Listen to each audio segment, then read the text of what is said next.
I'm your host, Will. In the world of kaiju, Godzilla is king, but not everyone thinks so. And in this video, we're gonna talk about a man who waged a 50-year war against the king of monsters. Let's get to it. I love myself some good old-fashioned monster stories, and I don't think there are many that can compete with Godzilla, the walking force of nature. This unstoppable god of destruction has leveled cities and turned the world's most advanced military arsenals into playthings. But what I find truly baffling is that in the long and chaotic history of the King of Monsters, almost no single human being has ever truly defeated him. How many have you seen dedicate their entire lives to hunting down Godzilla across decades? Well, this is what makes Ota Murakami so special, because he is the greatest warrior in the kaiju stories ever put to paper. In this video, I will delve into Godzilla, the Half-Century War, which is a masterpiece in the genre of graphic storytelling. It is written, illustrated, and colored by the visionary James Stokoe, and you might also know him from his celebrated fantasy epic Orc, Stain, and Aliens, Dead Orbit. He was always obsessed with the Godzilla franchise and wanted to find a way to honor the entire history of the monster. This comic series does precisely that, as the story effectively explores what happens to a soldier's psyche when he spends his entire life fighting Godzilla. I am a huge fan of the visceral satisfaction of massive kaiju brawls and destruction, and the story is as gritty as it gets. I would say that it is one of the best Godzilla comics ever created. And once you stay with me till the end of the video, you will know that I am not exaggerating here. The comic series Godzilla the Half-Century War has the perfect cover image with the mayhem caused by the titular Godzilla, and you will spot a lone soldier walking through the ruins. I think this sets the tone for the narrative perfectly. The story and art by James Stokoe impressed me from the very first panel, and the timeline starts from 1954. Since then, it has been nearly 50 years, and the narrative opens with a monologue from the soldier, who is probably the protagonist here. He exclaims how it has been so long, and he can still remember clearly the first time he saw Godzilla. Of course, a lot of the memories have faded with time, but the fateful first day at the harbor has remained etched in his mind. He describes the first arrival of Godzilla as absolutely catastrophic, where a thick cloud of smoke covered the mouth of the harbor. Godzilla had lit up Shinagawa like it was a book of matches. The soldier was only a young man back then, and he was just looking for a bit of adventure as Lieutenant Ota Murakami. His platoon was sent into Tokyo to help in a supposed disaster, and headquarters had no clear idea about what they were really dealing with here. Then I get the first taste of some Godzilla action as the panels show the bloody battle. The protagonist, Lieutenant Ota Murakami, leads a column of tanks as they come up against the mighty Godzilla. He orders them all to open fire, and all the tanks take aim to dismantle the beast, but they are in vain. What they get in return fire is some deadly atomic breath, and most of the tanks are taken out, even though Ota Murakami's tank is still in action. The spirited soldier is battered and bruised, but he remains in the fight. He describes the impact on Godzilla as something that didn't even tickle the beast, and he immediately plans the next course of action. He advises his subordinate Kentaro to get on the radio and tell headquarters that there is 150 feet of walking bad weather heading downtown. The orders come soon, and the land forces are supposed to fall back to city center, and the second group is supposed to move to North Shinagawa to screen the stalled civilian evacuation. Ota Murakami and his men watch Godzilla move right into the civilians, and they decide to spring into action to distract the beast long enough to buy some time for the escaping people. Their damaged Sherman tank is still powerful enough to be in the battle, and they come up behind Godzilla and fire a shot before escaping quickly. It gets the job done, because Godzilla is furious enough to chase the tank, and this becomes the perfect distraction for the fleeing population. The atomic breath comes again, but Murakami and his men are seasoned soldiers who maneuver their Sherman just the right way to get out of the blast. But just as they are all about to be cornered by Godzilla, they receive some much needed fire support in the form of some artillery fire targeted at the beast. The tank driver, Ken, uses all of his skills to move as fast as possible, and Murakami still remembers this encounter as a memorable way for Godzilla to introduce itself to the world. The monster then made its way back to the sea, leaving behind Tokyo in ruins as Murakami and Kentaro watch helplessly. Of course, the real questions were about to come soon about how the monster came into existence and why.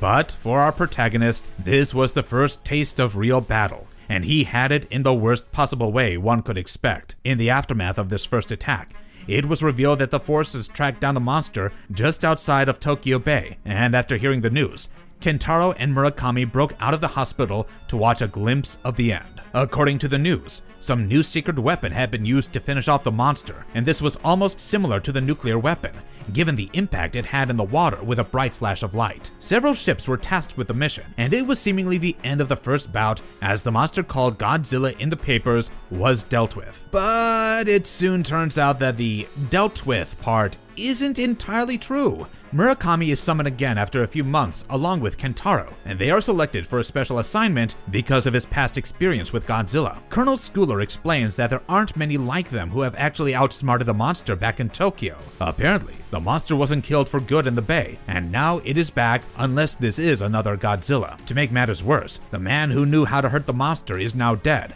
and he burnt all the blueprints for his weapon before he passed away. This is getting serious and bigger, and Ota and his fellow soldier are informed that half the world is getting involved in the operation, including the Russians. Clearly, nothing brings people together quite like giant irradiated lizards, as Colonel Schooler points out. The scientists will develop new weapons, but they need soldiers brave enough to try them out, and Ota and Kentaro are perfect for the job in the field. Of course, they agree for the mission, even though there are some second thoughts in their minds. And the next thing they know, they are flown right into the heart of the new Godzilla face-off site. I also find the name of their unit quite amusing, as they are called the AMF, which is the Anti-Megalosaurus Force. The first issue ends with Ota admitting that this is where his half-century-old obsession with Godzilla began, and he also reveals that he found himself encountering the monster very soon. It is just that he had bigger and better guns this time around. The second issue opens up with another bloody war zone, and the threat of Godzilla is looming large once again. This time it is Vietnam, where the monster has focused all of the damage, and by now the forces have a lot more information on Godzilla. For instance, Ota talks about how the monster is a creature of habit, and there are some animal instincts that drive it. It has now been 13 years since his first rampage through Tokyo, and never has Godzilla strayed from the home islands of Japan. They could also predict where Godzilla would land next, and it all changes here in the year 1967, because the pattern is broken. Ota calls this a god-awful year, and this is when he is summoned to Vietnam because the monster has picked a new target. Godzilla has burned his way across Taiwan and the coast of China, and by the time the AMF has caught up with the monster, he was already in the middle of a war-torn Vietnam. The American bombers had dropped over 800,000 tons of ordnances into North Vietnam, and the arrival of Godzilla couldn't have been at a worse time. As Hanoi burned, Ota and his team prepared to face the beast in the south. Now, Ota admits that he misses his good old days of cat and mouse games with a monster in Tokyo. Also, he has to unlearn certain things because the current attack proves that Godzilla can evolve as well. Earlier, even if the soldiers knew that the monster cannot be stopped, they could still grab his attention by annoying him enough. These distractions were used in the first battle, as well to save civilians. But surprisingly enough, it's not working this time. Godzilla is now moving with purpose, almost like he has a new resolve and he has pre-planned the whole thing. Nothing can draw his attention away as he moves forward with great ferocity. Ota barely escapes the direct charge of Godzilla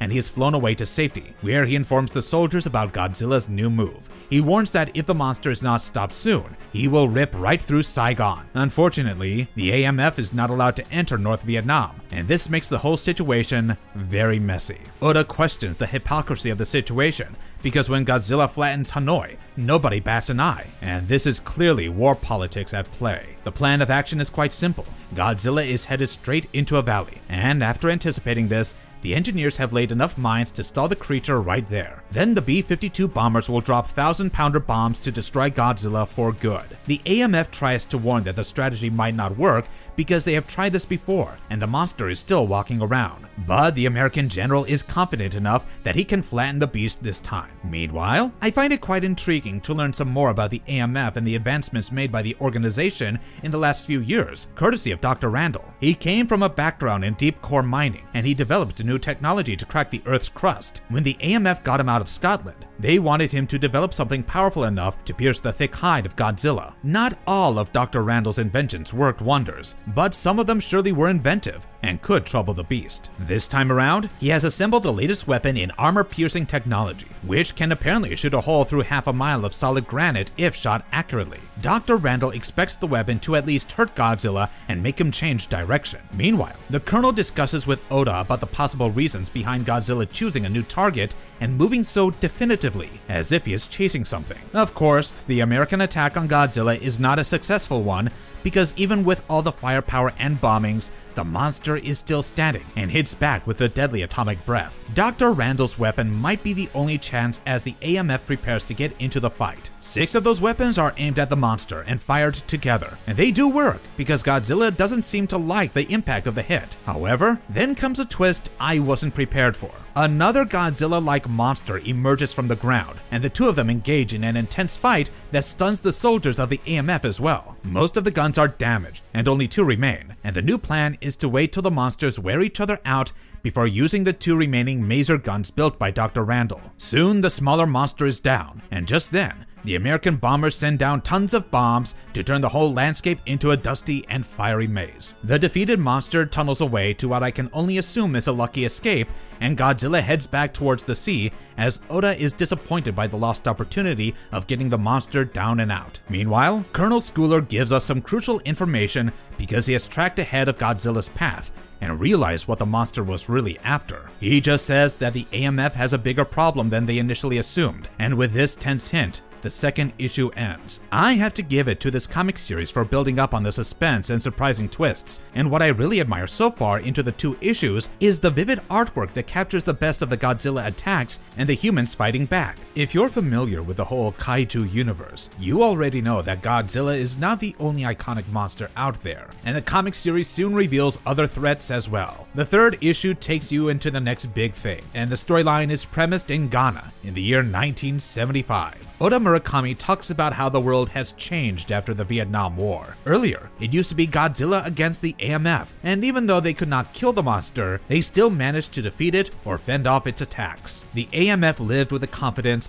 that they would come up with a weapon powerful enough to kill Godzilla one day, and that would be it. But then, the other monstrous entities started to show up, and the threat to the world only increased. First, it was Anguirus in Vietnam, which we saw Godzilla fighting in the earlier issue. Then came Rodan in the Philippines, and the likes of Batra, Megalon, Kumonga, Hidora, Mothra, and Ebirah followed. The AMF realized to their horror that these weren't just random monsters, but forces of nature, and human forces had little to no chance against them. For a quick moment, we get a glimpse of Ghana in this timeline, and it is a post-apocalyptic mess. Apparently, the entire AMF infrastructure is broken in the city, and the survivors huddle together in a hotel in ruins. While talking about the whole situation, Ota reminds us of the event from earlier, when Colonel Schooler saw something that left him alarmed back in Vietnam. While exploring the path of Godzilla, Schooler came upon a downed cargo plane with a psionic transmitter that was stolen from the AMF. Originally, it was designed to send out a signal that would act as a sort of mental bug spray against Godzilla, and it would keep him away from the heavily populated areas. But the project failed, and it did nothing against the monster, which made the AMF shelf the idea for good. However, the American scientist who created the psionic transmitter, Dr. Deverick, took all of his research and the data and disappeared after the thing was put on hold. The discovery in Vietnam only suggested that Dr. Deverick was not done, and he somehow managed to weaponize it and turned it into a monster attractor. Unfortunately, by succeeding in this, he ended up waking up every monster across the world. The result was absolutely catastrophic, and the AMF responded with multiple teams dedicated to each monster and research work around them. Even new weapons were introduced and tested on the monsters. All this while, a manhunt continued for Dr. Deverick, even though there was a good chance that he was already dead. Then Accra happened, and the world and the AMF's attention shifted to Ghana in the year 1975. Only this time around, luck wasn't favoring them. The soldiers watched helplessly as the unthinkable destruction took over the city and left it in ruins. Colonel Schooler's entire column is wiped out, and they are all left humbled and humiliated. The only chance that they have is to find the transmitter that might have summoned the fighting monsters that are raising the city to a pile of rubble. The surviving soldiers like Ota need to knock out the transmitters, and then the monsters would hopefully head home. Of course, it's easier said than done, because finding the device in a city filled with ruins is a near impossible task. Suddenly, something catches Colonel Schooler's attention. As he looks out with a binocular, he spots a building where the lights are on. and it's a couple of miles away from their hiding space. They head out in an AMF van, and it is one hell of a drive right through the fighting monsters like Hedorah. They finally reach the facility, even though one of the AMF soldiers warned the others that someone could be guarding the facility if the psionic transmitter is indeed in there. There is a comical moment up next when the soldiers realize that none of them are carrying guns because they are so pointless in fighting Godzilla, and Colonel Schooler is the only one with a pistol. Once they explore the facility secretly, more is revealed about Dr. Deverick and his sinister plan. It turns out that he is selling his psionic transmitters and using them as a dinner bell for the monsters to be summoned as he pleases. He is making a lot of money from this business, and he even has armed guards positioned inside the facility. The likes of Ota and the other AMF soldiers make quick work of the guards, and then they peek into a room to see Dr. Deverick leading a bidding war for his invention. He uses the ruins outside as an example of its prowess, and he presents the raw and perfectly natural power of the giant monsters. He treats this as New Age warfare, and this is no longer the days of conventional weaponry. Summoning the monsters using his device can be a way to get rid of one's enemies, and everything happening here is a test run of what his device can accomplish. What makes it even deadlier is that multiple psionic transmitters can be linked together to create a more powerful signal, and that has the potential to destroy entire countries if required. Of course, he has set a very high price for the transmitters, offering them at $50 million for the starting bid. Ota Murakami takes Dr. Deverick by surprise, but the sinister scientist has a backup plan. He pushes a button that creates such a powerful transmission that the soldiers are almost immobilized momentarily. As he escapes, Colonel Schooler realizes that such a powerful signal will summon all the monsters here, and he quickly guides the soldiers into a tunnel to escape. Unfortunately, he is unable to make it out alive as he is caught under a pile of wreckage, and he bravely orders the others to escape without him because there is no time. It's a tragic and humbling moment for the AMF and for Ota Murakami in particular, who has always seen Colonel Schooler as a worthy mentor. I think my favorite bit about this third issue is how it turns everything more serious and throws up new threats that can potentially devastate humanity. Only the AMF and some hardened soldiers like Murakami stand in the way. It is really amazing how the comic series takes you across the 5 decades of fighting out with these monsters like Godzilla, and the 5 issues basically cover 5 major events across the world as experienced by Murakami. After the death of Colonel Schooler, the next mission takes place in Bombay, India, in the year 1987. By now, Ota has grown older, and he is also somewhat weary from the years of fighting this invincible monster and the other monsters that have shown up. His monologue sheds some light on his tired mental state, because he wonders how all this has been probably for nothing, because even now, he doesn't see a definitive end to the Godzilla threat. He is now starting to question himself on whether time is finally catching up with him, as he is clearly not a young man anymore. He has spent all his life with the AMF, and he has no family or friends outside. The most disturbing part is that he is not even willing to let go of this life. Such is his obsession with Godzilla, and also, he knows nothing else aside from what he has been doing with the AMF for the last few decades. Also, the new era has changed the role of the AMF, and the new way of working is not very appealing to a seasoned soldier like Ota Murakami, who always wants to be a part of the action. For his team now, it is no longer about containing or combating the monsters, but just about damage control. They are mostly involved in surveillance work, and their job is to map out where the monsters might strike next. As Ota describes it, they are now glorified weather watchers, and he doesn't like it one bit. But this is the new system, whether they like it or not, and the fighting style has changed significantly. For instance, the Mecha Godzilla is now used to fight Godzilla, and Ota Murakami wonders how it would be like to pilot the Mecha Godzilla into the fight. He still seeks the thrills of combat, but they don't come like before. He wonders if Dr. Randall is involved with the research and development work, even though he is now retired, and the only good thing is that Ota still has his old war buddy Ken around him. Back in Bombay, he steps out of a surveillance van to have a smoke, and suddenly, he spots something that has his attention. Their old nemesis, Dr. Deverick, is walking away, and Ota is immediately in the mood for some revenge. He goes after Deverick and tails him to a place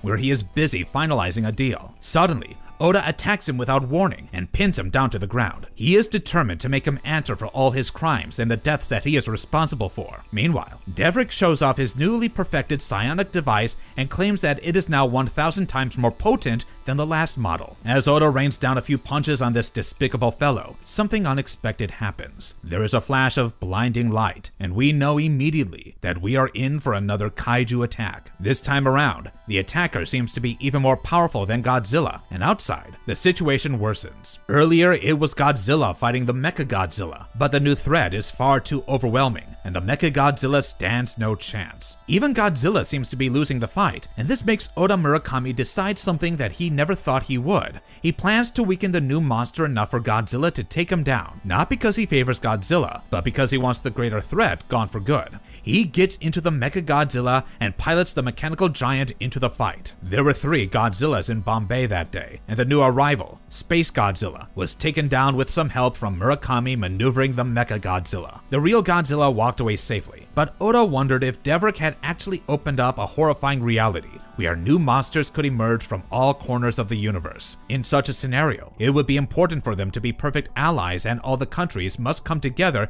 to fight such threats. The final issue opens with some ominous signs suggesting the end of the world in 2002. As Ota describes it, it has now been almost 50 years since man dropped the bomb and Godzilla crawled out of the ocean to change the world forever. Even though Ota has spent all these years chasing and fighting the monster, he realizes that he has only been going around in circles. Also, he has never really understood Godzilla or its true intentions, even though he has come up with theories and reasoning. He sees the monster as a natural balance to the world, and how can someone give nature intention? Currently, for the final league of the battle against the kaiju, Ota is in Antarctica, and he is now determined to make the monster aware of his presence before he dies. Ken is still there fighting by his side, even though they have both grown old and weary from all the battles. They have a Mechagodzilla at their disposal, and the guys who created this unit have claimed that this one has bits of real Godzilla built into it. Now it's time for the big threat to be revealed. It turns out that Dr. Deverick had done more damage than we had assumed. The Space Godzilla that arrived in Bombay over a decade ago was only the beginning, and since then, there have been many others that left behind a trail of destruction.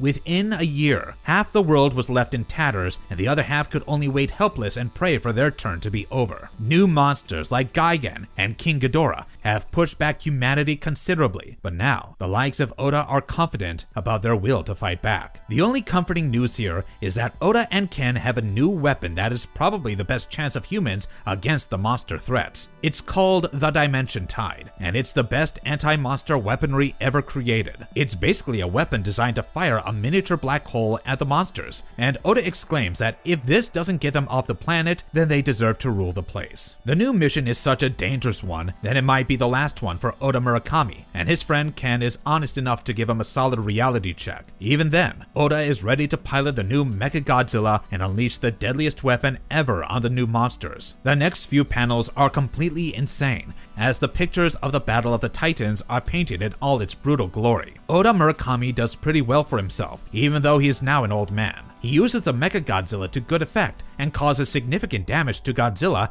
and the 2 other monsters from space. But eventually, it becomes a bit too much of an uphill task to fight 2 monsters simultaneously. Just as they are about to hit the Mechagodzilla, his old rival Godzilla actually gets in the way and saves him. Now it's Murakami's turn to return the favor, and before you know it, the 2 are fighting together against the space monsters. It's so ironic because the 2 have been at each other's throats for so many decades, and now they are just allies against strange enemies. Finally, Ota Murakami does the unthinkable from his Mechagodzilla. He is able to fire the Dimension Tide, and the impact is 1,000 times greater than a nuclear weapon. The monsters are all obliterated, but even the Mechagodzilla is not supposed to make it out of this alive. It was actually a suicide mission all along. But there are some last moments between Ota and Godzilla where he asks the monster to acknowledge him before it's all over. Of course, Godzilla doesn't pay attention and remains stubborn to the very end. The greatest monster hunter has done his job, and the world is now safe from such threats. What remains is the book that captures the adventures against Godzilla across 5 decades. The book written by none other than Ota Murakami. If you ask me about this comic series, I probably wouldn't say that it's the finest I have ever come across. Well, not even close. But then again, I have to admit that there is something truly unique about this Godzilla narrative.